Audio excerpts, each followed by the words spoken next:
예, 권력 지도자에 대해서 오늘은 말씀드리려 합니다. 제목이?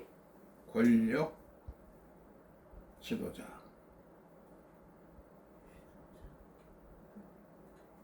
이 지도는 이집트의 하류 델타 지역의 그림인데 지도입니다.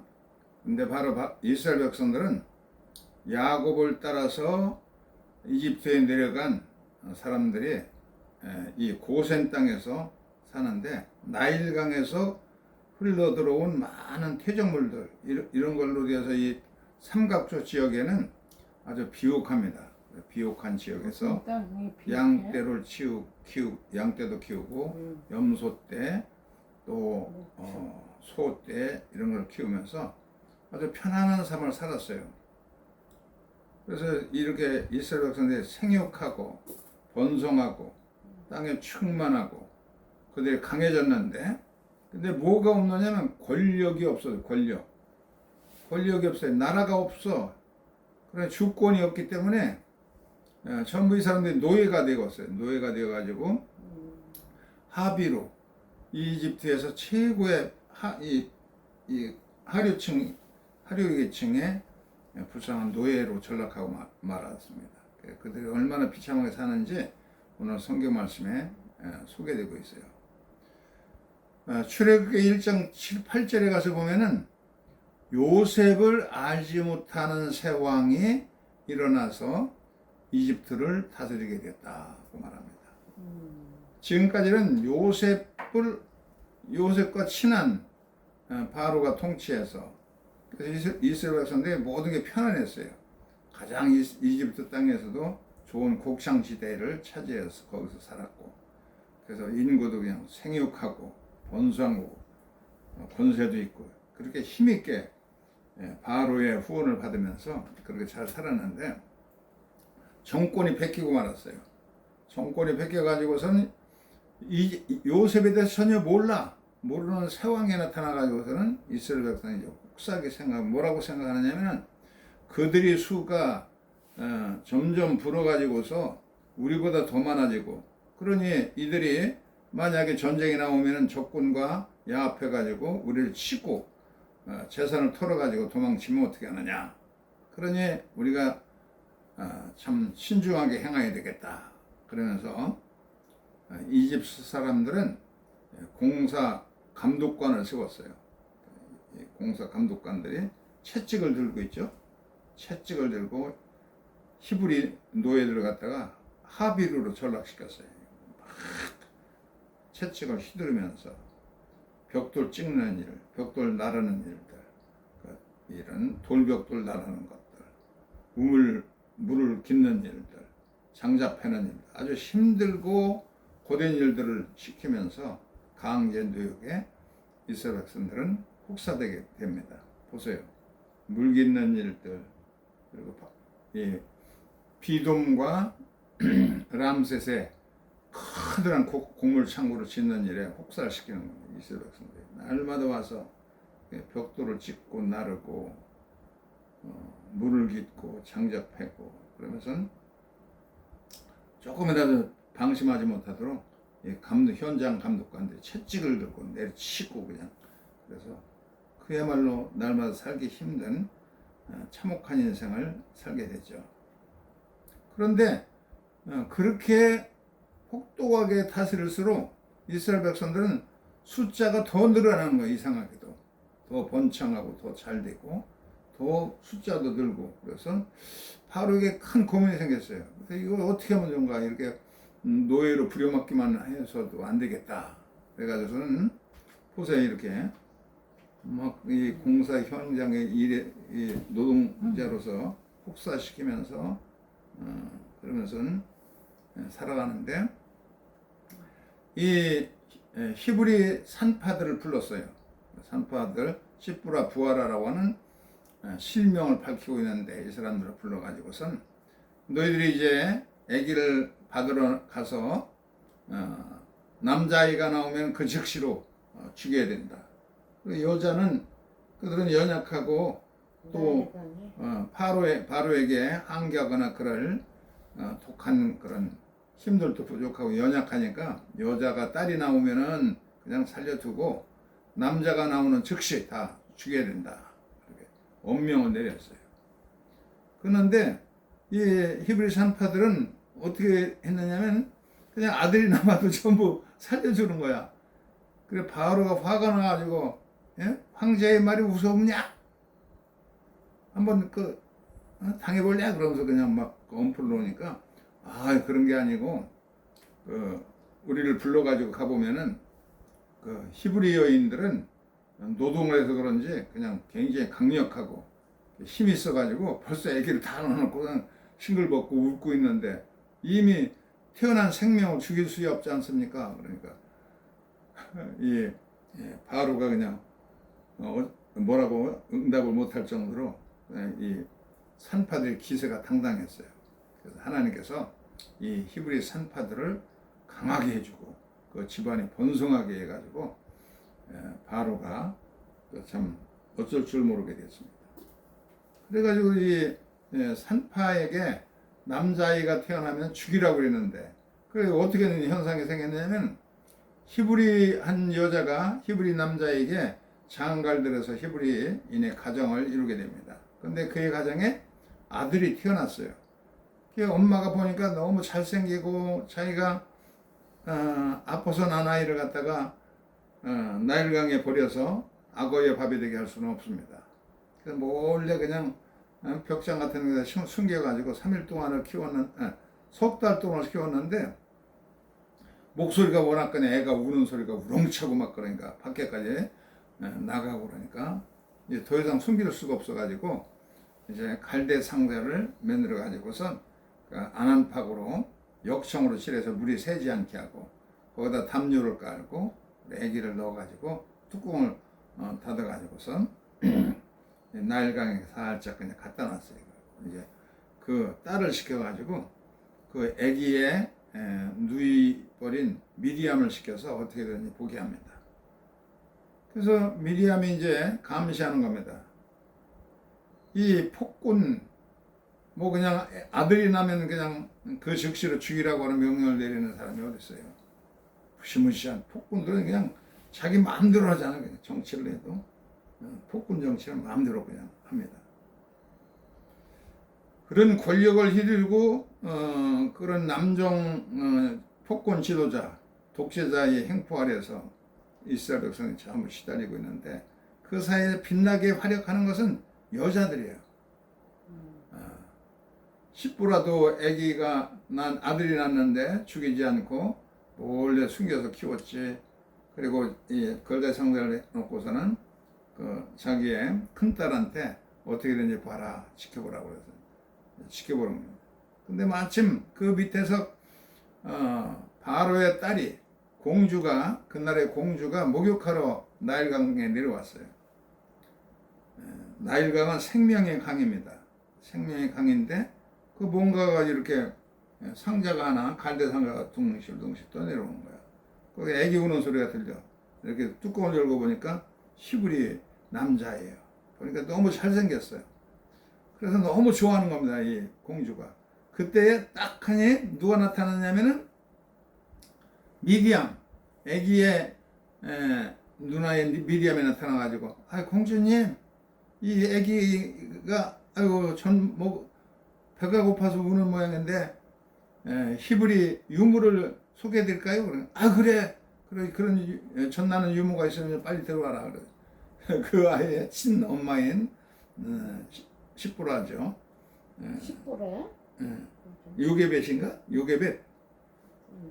요게벳을 이제 데려다가 줬어요. 그랬더니 공주가 너무 좋다고. 그러면서 이 아이를 데려다가 젖도 먹이고 양육을 잘 시켜가지고 애가 크면은 십보라는 모세 부인인가?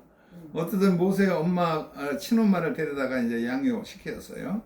그래서 이제 애를 잘 키우는 동안에 내가 양육비를 매월 얼마씩 줄 것이고 얘가 이제 다 젖을 떼고 크면은 성장하면 나에게 데려와라. 그럼 나의 아들로 입적시킬 것이다. 약속을 했습니다. 그래서 이 망을 보고 있던 그 아기의 누나가 얼른 가서 공주님, 제가 히브리 전나는 유물을 소개해드릴까요? 아, 그랬으면 좋겠다. 그러니까 얼른 가서 데려다가 친엄마야를 이제 소개해줘가지고 데려다가 젖도 먹이고 양육도 시키고 그렇게 해가지고 애가 젖도 떼고 크면은 내게로 데려와라. 그러면은 우리의 바로의 가문에 내 아들로 입적을 시켜서 당당한 황태자로 만들 것이다. 그게 약속을 합니다. 이렇게 해가지고서는 물에 던지긴 던졌는데 그 아이가 이제 모세가 되어서 나타났어요. 모세가 이스라엘 백성의 영도자가 되잖아요. 참 폭군과 같은 바로와 같은 폭군이 되지 않고 정말로 히브리 민중들 노예들을 갖다가 해방하는 영도자가 됩니다. 그리고 아기를 이제 바로의 공주가 찾았죠. 우선 애가 이제 이렇게 데리다가 이 모세의 엄마가 이제 모세를 이제 키우는 거예요. 당당하게 키워가지고 소년 모세가 이제 되어가지고 정정당당하게 다 자랐어요. 저도 떼고 히브리의 모든 율법도 다 배우고 그렇게 해가지고서 이제 바로의 공주에게 데리고 가니까 그가 그동안에 싹도 다 주고 그리고 자기의 호적에다가 이 아이를 정식으로 입적시켜서 그야말로 황실의 그 이제 바로 후계자로서 당당한 그 위치에 서게 됩니다. 그렇게 파란망장한 그냥 노역과 힘들어하는 고생 속에서 그래서 그 고생을 남자 폭군들의 폭력을 행하는 사이에 그 사이에서 참 그냥 뭐 역을 같이 활약하는 사람들 보면 시부라 부와 같은 그 산파들도 바로 황제의 명령을 우습게 여기면서 무시하고 하나님을 공경하기 때문에 오히려 더 강성하고 복을 내려 주셨다는 겁니다. 그리고 또 그 미디암이라든지 또 그 애기의 엄마라든지 전부 그냥 그 험난하고 힘들 때에 참 아주 맹활약한 사람들은 전부 남자들 어디 갔나 나오고 이 주인공들이 전부 여자들이 힘없고 연약한 여자들이 히브리 노예들이 주역이 되어가지고 아주 그 폭력 속에서도 귀한 지도자로서 엄마 품에서 양육을 해나가게 되었다고 말합니다. 이제 오늘의 복음서의 말씀은 마태복음 16장 13절로 20절까지인데 이것은 신앙 고백 문제, 예수 그리스도가 누구로 아느냐? 세상 사람 나를 선지자나 무슨 예언자나 무슨 선구자 이렇게 생각하는데 그럼 너희들은 나를 누구라고 생각하느냐? 그러니까 베드로가 주님은 살아계신 하나님의 아들이시오 그리스도이십니다. 메시아입니다. 우리 유대민족이 그렇게 삼하고 기다리던 메시아이십니다 하고 신앙 고백하는 거야. 그래서 예수께서 너무나 기뻐가지고 너를 이렇게 알게 한 분은 분명히 하나님에 계신 하나님의 성령께서 너에게 알려주신 것이다. 이 사실을 아무에게도 알리지 말아라. 그러면서 너는 이제 게바 페트로스 이것은 반석이라는 얘기지. 너는 반석이다. 이 반석에 내 기울어 서겠다. 그렇게 말했어요. 그 교회라는 말이 여기 이제 마태복음에 교회라는 말이 처음 나옵니다. 에클레시아 교회라는 말이 나옵니다. 그리고 그 다음에 가서 또 마태복음 18장 17절에도 또 교회라는 말이 또 나옵니다. 아무리 권고해도 듣지도 않고 그러면은 아주 그냥 교회에다가 교회 마지막 재판에다 청구해가지고 그래서 죄인과 세리같이 여기라고 할 때 그때도 이제 교회라는 말을 썼습니다. 이 교회라고 하는 것은 바로 예수님을 메시아로 고백하는 예수님께서 나사렛 예수가 기름 부음을 받은 메시아다. 메시아라는 얘기는 기름 부음을 받았다는 뜻이거든. 근데 이 메시아를 그리스 말로 셉투아진트가 히브리어를 헬라어로 번역한 게 셉투아진트 아니야? 그 셉투아진트에서는 이제 그리스도 기름 부음을 받은 자를 뭐라고 번역했느냐면 크리스토스라고 번역했어요. 크리스토스. 그래서 고레스 이스라엘 백성들을 노예에서 해방한 크리스토스가 이제 기름 부음을 받았다는 뜻이에요. 헬라어로는. 그것은 히브리어로는 혹은 아람어로는 메시아입니다. 메시아. 그러니까 나사렛 예수를 메시아로 고백하는 사람들이 이제 바로 교인들입니다. 그래서 이것은 이제 그리스도인이라고 그러죠. 우리들은 그리스도인, 크리스찬. 영어로는 크리스찬이라고 해요. 크리스찬. 헬라어로도 크리스찬. 안디옥에서 최초로 크리스찬이라는 이름을 받았어요. 저 사람들은 그리스도에게 속한 사람들이다. 별명으로 불려진 것이 이제 크리스찬이라고 부르는 겁니다. 그러니까 우리말로도 한국어로도 번역할 때 뭐 기독교인 뭐 이렇게 부르지 말고 그냥 본래 성경 용어인 크리스찬이라고 번역하는 것이 좋을 것이라 생각됩니다. 그래서 나사렛 예수를 기름 부음을 받은 구약 성경에서 그렇게 예언하고 간절히 기도하던 메시아라고 고백하는 그것이 이제 바로 이제 그리스도이고 예수를 그리스도라고 고백하는 그런 사람들이 바로 신자들이기 때문에 이 신자들로 이루어진 게 교회 아니야. 그러니까 바로 우리가 너희들은 내가 누구인지 누구에게 가서 얘기하지 마. 아무에게 얘기하지 말라. 그러면서 너희 자신이 이제 그리스도가 되라. 그렇게 말했어요. 너희 자신이 이제 그리스도가 되라는 겁니다. 크리스천들이 작은 예수가 되어서 세상에서 그리스도로 행세해야 됩니다. 탈무드에 보면 피르케 아보트 2장 5절에 거기에 누구의 말이 나오냐면 랍비 힐렐의 얘기가 나옵니다. 세상에 사람이 없을 때, 이 세상에 아무리 봐도 사람이 없을 때에 그때에 너는 to be a person, 내 자신이 인간이 되라. 인간다운 인간이 하나도 없어요. 본이 되고 그럴 만한 사람이 눈시꺼번에도 없는 거예요. 세상에 다 썩었고 문드러지고 그럴 때에 내 자신이 그러면 본이 되는 그런 멋있는 하나의 용사같이 그렇게 떳떳하게 살아. 그런 뜻으로 사람이 없을 때, 세상에 사람이 하나도 눈시꺼번에도 사람다운 사람이 없고 다 한 통속이 되어서 썩고 문드러지고 그럴 때에 너 자신이 바로 네가 원하는 바 그런 사람이 되라 하는 탈무드의 가르침이 있어요. 우리 크리스찬도 마찬가지인 겁니다.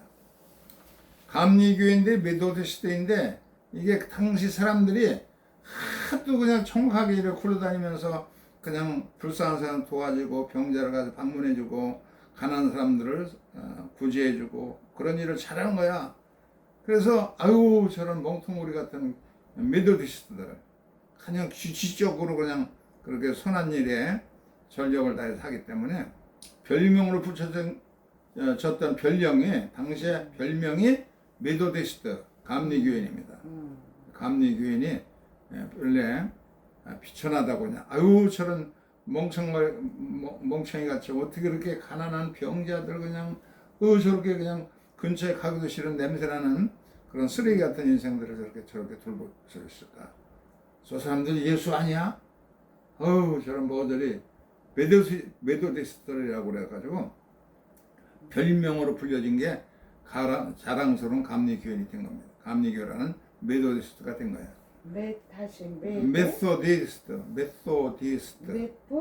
메소디스트.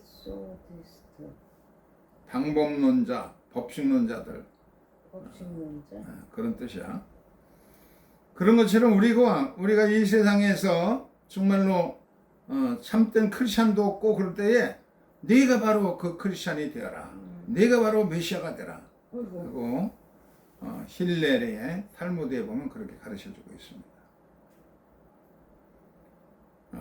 여기 이제 신앙 고백이 바로 베드로가 이제 바른 예수님을 나사렛 예수를 살아계신 하나님의 아들이시요 또 그리스도 메시아라고 이렇게 신앙 고백하니까 네가 참 잘했다 하고 예수님 칭찬해 주면서 너는 개박, 너는 돌멩이다 그렇게 말했어요.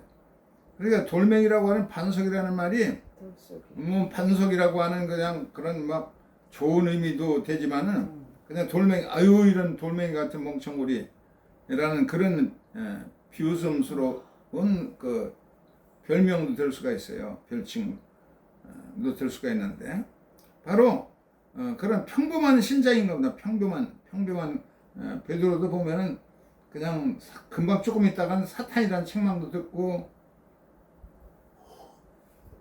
예수를 모른다고 하녀에게 부인도 하고 그러던 겁쟁이기도 하고 그러니까 우리와 똑같은 별 볼 없는 돌멩이 같은 그런 변변치 못한 그런 존재지만 그러나 너의 신앙 고백 위에 나의 교회가 세워지라.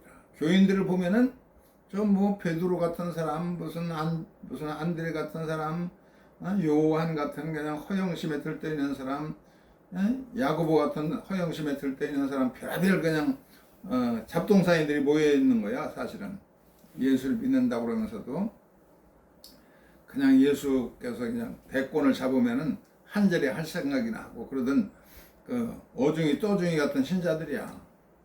교회라는 게 별 볼 일 없이 전부 그런 사람들이 예수 안에서 점점 변화되는 거야. 이상스럽게 예수 믿고 나서 그냥 싱글벙글 웃으면서 예수의 영이 들어가면은 그 당시에 세계 사람들은 뭐라고 그랬냐면 저 연병 같은 존재들 코로나 균과 같은 신자들이라고 그렇게 크리스천을 폄하해서 불렀습니다. 왜냐하면 세상에 이렇게 예수균을 갖다가 자꾸 전파시키면서 다니기 때문에. 그래서 우리가 별 볼 일 없는 자들 같지만은 바로 예수의 영을 지닌 예수의 균을 가지고 있는 그런 신자들입니다. 누룩 한 덩어리를 갖다가 가루 한 자루에다가 반죽해 놓으면 그냥 큰 덩어리가 돼서 100명도 먹고 그렇게 먹을 수 있도록 이렇게 부포오르듯이 우리가 어떻게 보면 별 볼 일 없는 돌멩이 같은 베드로나 뭐 허영심에 들떠있는 야곱이나 요한이나 뭐 이런 사람들이지만은 예수의 영이 우리 속에 살아 움직이기 때문에 뭔가 변화시켜나가 내 자신의 인격이 점점 변화되는 거야. 죽어있는 돌덩이나 쇳덩어리들은 변화되지 않습니다. 그거는. 그러나 우리 심령 속에는 예수의 영이 들어와서 우리 인격이 자꾸 변화되지고 좀 모자라고 현찮던 사람들이 점점 더 주여 주시는 힘으로서 당당히 살게 되고 새로운 인생을 살아가는 겁니다. 그래서 사람들이 당신 도대체 왜 어떻게 그렇게 해서 예수를 믿는 거야? 그럼 난 예수님이 좋아서 얘를 믿는다고. 너에게 질문하는 자들에게 너희 속에서 역사하시는 예수님에 대해서 알려줘라고. 그게 이제 바른 전도입니다. 우리가 선한 일을 하고 예수의 성품으로 다른 사람을 섬길 때 어떻게 해서 그렇게 선한 일을 하시오 하고 질문하면 우리가 거기에 대답으로 내 안에 예수님이 계시기 때문입니다. 예수님이 나를 위해서 십자가에 달려 돌아가셨기 때문에 안타까운 마음으로 가지고 우리는 이렇게 섬기고 돌볼 수밖에 없습니다. 예수의 사랑을 전할 수밖에 없습니다라고 대답하면 그것이 바로 전도가 되는 겁니다. 이렇게 돌멩이 같은 심은 그를 통해서도 교회의 반석을 삼으시고 그런 자들을 모아가지고선 초대교회가 엄청난 힘을 가지고서 전파되어 나가는 것처럼 예수의 영을 가진 자로서 우리들이 구약의 그 모세 같은 지도자, 신약의 예수 그리스도와 같이 온유한 자. 구약에는 모세를 뭐라고 그러냐면 민수기 12장 3절인가 보면은 지상의 모든 사람들 가운데 가장 온유한 사람이 바로 이 사람 모세라 그랬어요. 온유하고 겸손한 사람이 모세였습니다. 신약에서도 예수께서 뭐라고 그러세요? 나는 마음이 온유하고 겸손하니 내게 와서 나를 배워라. 그렇게 예수께서 말씀하셨습니다. 우리의 마음에도 예수의 마음을 본받으면서 예수의 영이 우리 안에 이미 활약하기 때문에 날마다 조금씩 변화되고 또 변화되는 그런 하나님의 천국이 이루어지는 크신 은혜의 역사가 함께 하시기를 주의 이름으로 축원합니다. 아멘. 잠시 묵상하겠습니다.